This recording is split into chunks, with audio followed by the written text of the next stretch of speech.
BBC Urdu के programme Sarveen में खुशामदीद। हमारे लंदन स्टूडियो से मैं हूं आलिया नाज की। पाकिस्तान में 2 अदालतों की तरफ से 7 मुजरिमों की सजाए मौत पर अमल दरामद रोक दिया गया। क्या इन सजाओं पर अमल दरामद उजरत में किया जा रहा है? देखिए, ये दहशतगर्द जिनको अभी सजाए मौत दी जा रही है, ये इनमें से मैं समझता हूँ कि आलमोस्ट ऑल ऑफ देम वो ऐसे हैं जिन्होंने खुद माना है कि हमने कत्ल किया है। चेचनिया में जंग के 20 बरस बाद क्या दारुल हुकूमत ग्रोजनी में शिद्दत पसंदी एक मरतबा फिर सर उठा रही है? और इंडिया के नैरो गेज रेलवे की वो तस्वीर जिसमें मुल्क के मुख्तलिफ शहरों के रंग और सकाफत भी नजर आती है। पाकिस्तान में हुकूमती एहलकारों ने BBC को बताया है कि सदर ने सजाए मौत के 50 से ज़्यादा मुजरिमों की रहम की दरख्वास्तें मुस्तरद कर दी हैं। मुल्क में फांसी की सज़ा पर से पाबंदी हटाए जाने के बाद हुकूमत ने पहले ही 6 मुजरिमों की सज़ा पर अमल दरामद कर दिया है, लेकिन साथ ही अदालती और कानूनी पेचीदगियाँ भी पैदा हो गई हैं। आज ही 2 आला अदालतों ने 7 मुजरिमों की फांसी रोक दी है। हुकूमत ने इन अदालती फैसलों के खिलाफ अपीलें दायर कर दी हैं। पाकिस्तान में 6 बरस से फांसी की सज़ा पर पाबंदी आयद थी। हुकूमत के मुताबिक इस वक्त 8000 अफराद ऐसे हैं जिनको सजाए मौत सुनाई गई है। इनमें से 500 से ज़्यादा शिद्दत पसंदी के इल्ज़ामात में सज़ा पाने वालों को फांसी दिए जाने का इम्कान है। लेकिन अदालतों की जानिब से सज़ाओं पर अमल रोकने के फैसले के बाद मुल्क में मौत की सज़ा के कानूनी तकाज़ों के बारे में बहस शुरू हो गई है। इस्लामाबाद से शहजाद मलिक। 6 साल बाद बिल आखिर खुल गए हैं। सानह पेशावर के बाद अब तक दहशतगर्दी के मुकदमात में मुलव्विस 6 मुजरिमों को फांसी दी जा चुकी है। सियासी और अस्करी क़यादत ने अवामी दबाव के तहत सजाए मौत पर अमल दरामद दोबारा शुरू किया है। एक तरफ इस फैसले को पजीराई मिल रही है, वहीं इसके तरीक़ाकार पर सवालात भी उठाए जा रहे हैं। हम ये समझते हैं कि जो भी लोग दहशतगर्द हैं और उन पर ये दहशतगर्दी का इल्ज़ाम साबित हो चुका है, उनको पब्लिक हैंगिंग होनी चाहिए ताकि इस जुर्म को रोका जाए।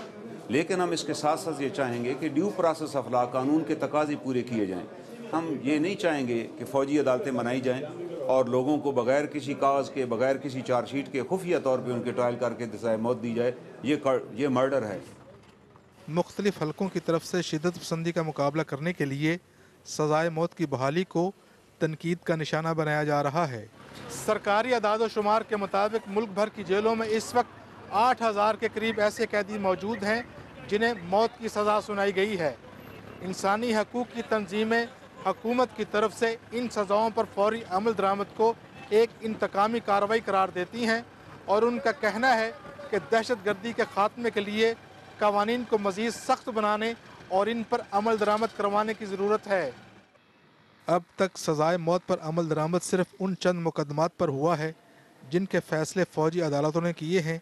अब देखना ये है कि सिविलियन अदालतों की तरफ से किए गए फैसलों पर अमल दरामद कितने अरसे में होगा, क्योंकि आज ही लाहौर हाई कोर्ट ने 5 कैदियों जबकि सिंध हाई कोर्ट ने 2 मुकदमात में सजाए मौत पर अमल दरामद ताहुक्म सानी रोक दिया है। Shahzad Malik, BBC news, Islamabad.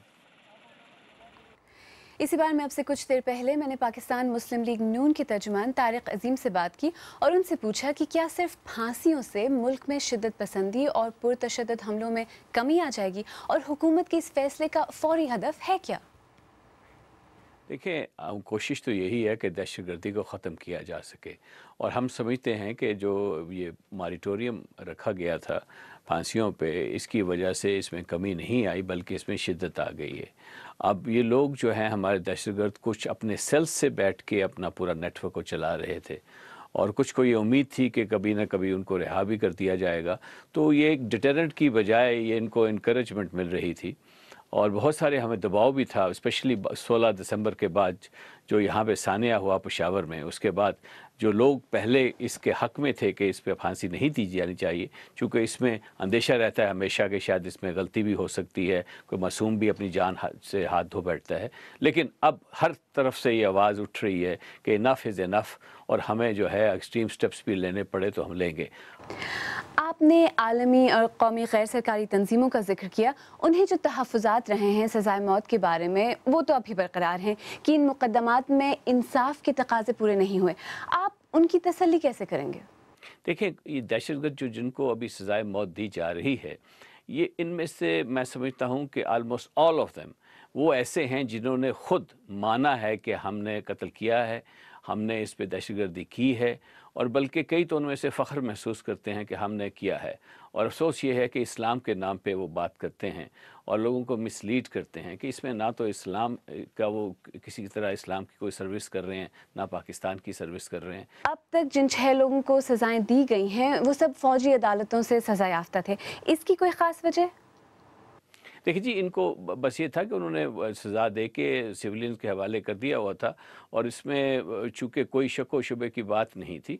इन सब वो ऐसे, जैसे मैंने पहले अर्ज़ किया कि वो केसेस थे जिनमें ख़ुद वो एडमिट कर चुके थे, और उसमें कोई फर्दर उसमें आर्गूमेंट नहीं थी लीगल या अदरवाइज़, तो इसलिए आसान था उसमें। जो सिविलियन कोर्ट्स में जाके काफ़ी ज़्यादा चूँकि आर्गूमेंट्स की जाती हैं, अपील सिस्टम है, तो उसमें होता है कि किसी जगह पे शायद अपील जो है वक्त पे दायर ना की गई हो, या उनको पूरी तरह से उनको वो फैसिलिटी जो लीगल उनके पास ऑप्शंस ओपन हैं, क्या उन्होंने उनको पूरी तरह से एग्जॉस्ट किया या नहीं किया। मुस्लिम लीग नून के तर्जुमान तारिक अजीम, जिनसे मैंने कुछ देर पहले बात की।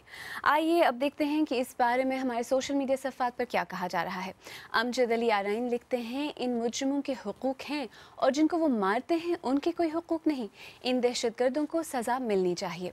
हिलाल 4 सदावाल कहते हैं, सोच जब तक तब्दील नहीं होगी दहशत और दहशतगर्दी पर काबू नामुमकिन है। और समईन आफरीदी कहते हैं, ताकत के इस्तेमाल से दहशतगर्दी में और इजाफा होगा। इस पर काबू के लिए दूसरा हल तलाश करना होगा। अगर आप चाहें तो आप भी फेसबुक और ट्विटर के जरिए मुख्तलिफ मौज़ूआत पर अपनी राय हमें भेज सकते हैं। आइए अब एक नज़र दीगर अहम मौज़ूआत पर डालते हैं। सोनी पिक्चर्स पर साइबर हमले के बाद अमेरिका और शुमाली कोरिया के दरमियान होने वाली अल्फाज की जंग में अब तेज़ी आने के बाद शुमाली कोरिया ने अमेरिका पर गैर मुअय्यना हमलों की धमकी दी है। सोनी पिक्चर्स की फिल्म द इंटरव्यू की हैकिंग से शुरू होने वाला यह तनाज़ा अब शिद्दत इख्तियार करता नजर आ रहा है। तफसील पेश कर रहे हैं गज़नफर हैदर। शुमाली कोरिया की ये धमकी उनके सरकारी दफाई इदारे नेशनल डिफेंस कमीशन के जरिए एक बयान में जारी हुई। बयान में कहा गया है कि शुमाली कोरिया अमेरिका के साथ हर तरह की जंग के लिए तैयार है। उन्होंने वाइट हाउस, पेंटागन और अमेरिका भर में हमलों की धमकी भी दी है। सोनी पिक्चर्स की फिल्म द इंटरव्यू की रिलीज से कबल कंपनी के हसास दस्तावेजात और एक्टर्स और डायरेक्टर्स के दरमियान गुफ्तगू की तफसीलात हैकर्स ने इंटरनेट पर रिलीज़ कर दी थी। अमेरिकी हुक्काम ने इस वाक़े का जिम्मेदार शुमाली कोरिया को ठहराया है। ताहम शुमाली कोरिया इस इल्ज़ाम की तरदीद करता है। द इंटरव्यू एक मज़ाहिया फिल्म है जिसकी कहानी शुमाली कोरिया के रहनुमा किम जोंग उन के कत्ल के मंसूबे पर मबनी है।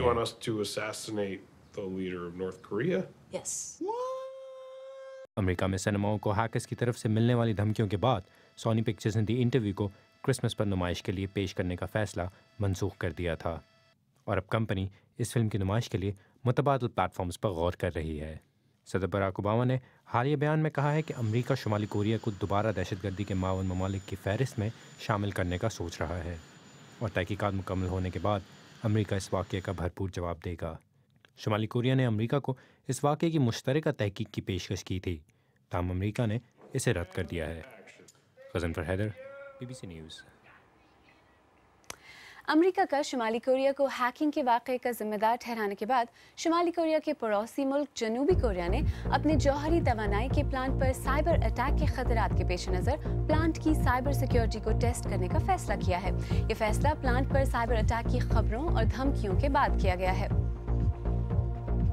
ट्यूनिस के अबूरी सदर मुनसिफ मरज़ूकी ने मुल्क में होने वाले पहले सदारती इंतखाबात में शिकस्त तस्लीम करने से इनकार करते हुए अपने हरीफ की जानिब से फतह के ऐलान को गैर जमहूरी कहा है।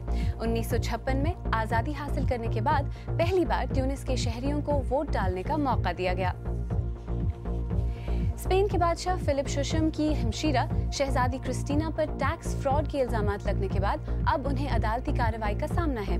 स्पेन की तारीख में ऐसा पहली बार हो रहा है कि किसी शाही खानदान के फर्द को अदालती कार्रवाई का सामना हो। फुटबॉल के आलमी इदारे फीफा के एहलकारों और उसके सदर सेप ब्लैटर के दरमियान उनके मुस्तकबिल के बारे में आज खुफिया बातचीत हुई है, जिसमें फुटबॉल कन्फेडरेशन के बहुत से नुमाइंदे शामिल हैं। ब्लैटर इससे पहले 5वीं बार फीफा की सरबराही करने की ख्वाहिश का इजहार कर चुके हैं। आइए अब देखते हैं कि हमारी वेबसाइट bbcurdu.com पर आप कौन सी खबरों में दिलचस्पी ले रहे हैं। लाहौर हाई कोर्ट की जानिब से सजाए मौत के मुंतज़िर 5 कैदियों की सज़ा पर अमल दरामद रोकने की खबर सबसे ज़्यादा पढ़ी जा रही है, जबकि शुमाली कोरिया की जानिब से व्हाइट हाउस और पेंटागन पर हमले की धमकी की खबर भी आप खूब पढ़ रहे हैं। आप BBC उर्दू का प्रोग्राम सरबीन देख रहे हैं। प्रोग्राम में आगे चलकर देखिएगा, एक लंबे अरसे तक अमन के बाद चेचनिया के दारुल हुकूमत में शिद्दत पसंदी के ताज़ा वाक़यात, और इंडिया की नैरो गेज रेल के बारे में तस्वीर की नुमाइश जिसमें पूरे मुल्क की झलक नजर आती है।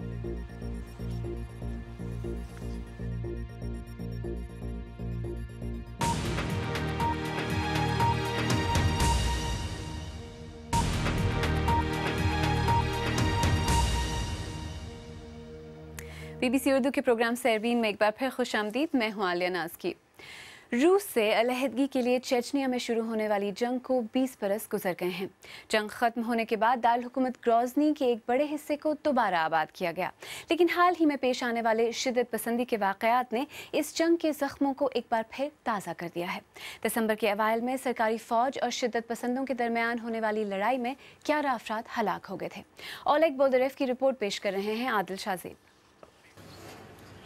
एक नया घर जिसका ख्वाब जंग से तबाह हाल बामूद गांव के रिहायशी गुज़श्ता 20 बरसों से देख रहे थे। गांव में बसने वाले ख़ानदानों को हुकूमत की जानिब से नए घर दिए गए हैं। मैं अपनी तनख्वाह में नया घर बनाने का सोच भी नहीं सकती थी। हम बहुत खुश हैं। मुझे यकीन है कि अब लोग वापस आना शुरू हो जाएंगे। दारुल हुकूमत ग्रोज़नी में भी अब इस जंग से हुई तबाही के आसार कम ही दिखाई देते हैं। तरक्याती कामों ने शहर का नक्शा ही बदल दिया है। ग्रोज़नी में सदर पुतिन के नाम से मंसूब इस कस्बे को असर नौ तामीर किया गया। तबाहशुदा सदारती महल की जगह जंग में हलाक होने वालों के लिए यादगार बना दी गई है। जंग चाहे कितनी भी तबाहकुन थी, अब माजी का हिस्सा बन चुकी है। लेकिन 4 दिसंबर को इस्लामी शिद्दत पसंदों की जानिब से दहशतगर्द हमले ने एक बार फिर माजी की याद ताज़ा कर दी। ग्रोज़नी की इस बिल्डिंग में शिद्दत पसंदों और सरकारी फ़ौज के दरमियान कई घंटे लड़ाई जारी रही। इस हमले के बाद चचन सदर रमज़ान कादिरोफ ने न सिर्फ शिद्दत पसंदों बल्कि इनके रिश्तेदारों के खिलाफ भी सख्त कार्रवाई का ऐलान किया। हमले के 2 दिन बाद इस गांव में 4 घरों को निशाना बनाया गया। इनमें एक ऐसी औरत का घर भी शामिल था जिसका बेटा 2 बरस कबल रूस मुखालिफ बागियों से जा मिला था, लेकिन इस औरत का कहना था कि इसका बेटा नाकर्दा जराइम में गिरफ्तारी और तशद्दुद के बाद गांव छोड़कर चला गया। इंसानी हुकूक के कारकुनों का कहना है कि गिरफ्तारियों और तशद्दुद के जरिए सबूत हासिल करना चेचनिया में कोई नई बात नहीं। अगर आपके स्कूल में कुछ ऐसे लोग होते जो कि शिद्दत पसंदी की जानिब मायल थे, उन्हें गायब कर दिया जाता। हम उन्हें बरसों नहीं देख पाते।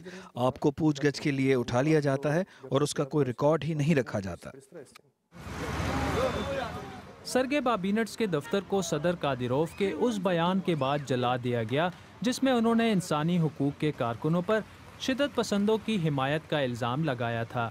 चेचन सदर के बकौल अब वो खुद चेचनिया में इंसानी हुकूक का दिफा करेंगे और इनकी मुखालफत करने वाले खतरात मोल ले रहे हैं। ओलेग बोल्दरेव की रिपोर्ट। अगर आप ये रिपोर्ट या आज का प्रोग्राम दोबारा देखना चाहें तो हमारे YouTube चैनल youtube.com/BBC उर्दू पर भी देख सकते हैं। हमारे YouTube चैनल को अब तक 10 लाख दफ़ा देखा जा चुका है, जिसके लिए हम अपने तमाम नाजरीन के शुक्रगुजार हैं। अगर आपने अब तक हमारा चैनल नहीं देखा तो अब ज़रूर देखें और देखकर सब्सक्राइब करना न भूलें। रेल के सफ़र का रोमांस किसने महसूस नहीं किया, और रेल का जिक्र हो तो इंडिया का नाम लिया जाना ज़रूरी है। मरहूम फोटोग्राफर एंगस मैकडॉनल्ड ने इसी रोमांस के हाथों मजबूर होकर 3 साल तक इंडिया की ख़त्म होती नैरो गेज रेलवे की तस्वीर खींची थी, जिनकी अब यहाँ लंदन की रॉयल जोग्राफिकल सोसाइटी में नुमाइश जारी है। इंडिया के पहाड़ों, सहराओं, साहिलों के खूबसूरत मनाजिर इन तस्वीर में फिल्म बंद किए गए हैं। एंगस मैकडॉनल्ड की तस्वीर के बारे में लंदन से हिंदी सर्विस के अमरीश द्विवेदी की रिपोर्ट। रॉयल जोग्राफिकल सोसाइटी में मेरी मुलाकात कैथरीन एंडरसन से हुई। कैथरीन भारत की नैरो गेज रेल से जुड़ी तस्वीरों की इस नुमाइश की क्यूरेटर हैं।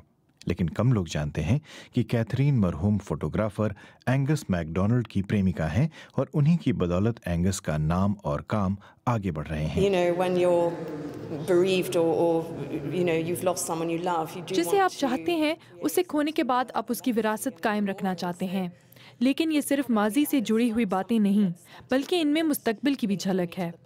ऐसी तस्वीर को लोगों तक पहुंचना चाहिए, और अब जब एंगस इस दुनिया में नहीं है तो मैं इन्हें लोगों तक पहुंचा रही हूं। एंगस ने करीब 3 साल तक भारत भर में घूमकर छोटी लाइन ट्रेन की सुंदर तस्वीरें कैमरे में कैद की थीं। इन तस्वीरों में दार्जिलिंग की खूबसूरत वादियों में रेल यात्रा का लुत्फ है तो ग्वालियर किले की अजमत को भी ट्रेन के झरोखे से देखा जा सकता है। पटरी पर दौड़ती ट्रेन, उसके भीतर की हलचल, स्टेशन का शोर, यानी जिंदगी का हर राग और रंग इन तस्वीरों में पूरी शिद्दत के साथ नजर आते हैं। ये तस्वीर इंसानियत से भरपूर हैं। इन्हें लोगों की नज़र से खींचा गया है, इन्हें बनाने की कोशिश नहीं की गई है। ये असल इंडिया है जो आप देखना चाहते हैं, और इंडिया आपको यही दिखाना चाहता है, और यही इन तस्वीरों की खूबसूरती है। ये ख़त्म होते रेलवे की तस्वीरें हैं, इनका अपना एक किरदार है, इनमें बड़े रंग हैं। ये अफसोस की बात है कि ये ख़त्म हो रहा है। कैथरीन की एंगस से मुलाकात साल 2003 में हिमाचल प्रदेश के मैक्लोडगंज में हुई थी। उनकी नज़रों में एंगस एक शानदार फोटोग्राफर होने के साथ साथ एक बेहतरीन इंसान भी थे। भारत से उन्हें खास लगाव था, जहां उन्होंने अपनी जिंदगी के 15 साल गुजारे थे। रेलवे के आधुनिकीकरण के साथ भारत में नैरो गेज ब्रॉड गेज में तब्दील होते जा रहे हैं, लेकिन एंगस मैकडोनाल्ड की खींची ये तस्वीरें नैरो गेज और उससे जुड़ी जिंदगी की यादों को हमेशा जीवित रखेंगी। Amrish Dwivedi, BBC, London. आखिर में आपको याद दिलाते चलें, आज सहरबीन का बड़ा मौजू पाकिस्तान में फांसी की सज़ाओं पर अमल दरामद का आगाज़ था। हुकूमती एहलकारों ने BBC को बताया है कि सदर ने सज़ाए मौत के 50 से ज़्यादा मुजरिमों की रहम की दरख्वास्तें मुस्तरद कर दी हैं। गुज़श्ता दिनों में 6 अफराद को फांसी दी जा चुकी है, जबकि 7 अफराद की सज़ाओं पर लाहौर और सिंध हाई कोर्ट ने अमल दरामद रोक दिया है। इसके साथ ही सहरबीन इख्तिताम को पहुंचा। प्रोग्राम में पेश होने वाले मौज़ूआत पर अगर आप अपने ख्यालात का इजहार करना चाहें तो फेसबुक पर हमारा सफ़ा हाजिर है। आप हमारे ट्विटर हैंडल @BBC उर्दू के ज़रिए भी हमसे रब्ता कर सकते हैं। कल फिर हाजिर होंगे, तब तक ताज़ा तरीन खबरों, तबसरों, तज्ज़ियों, तस्वीर और वीडियोज़ के लिए हमारी वेबसाइट bbcurdu.com देखते रहिए। आलिया नाज़ की को इजाज़त दीजिए।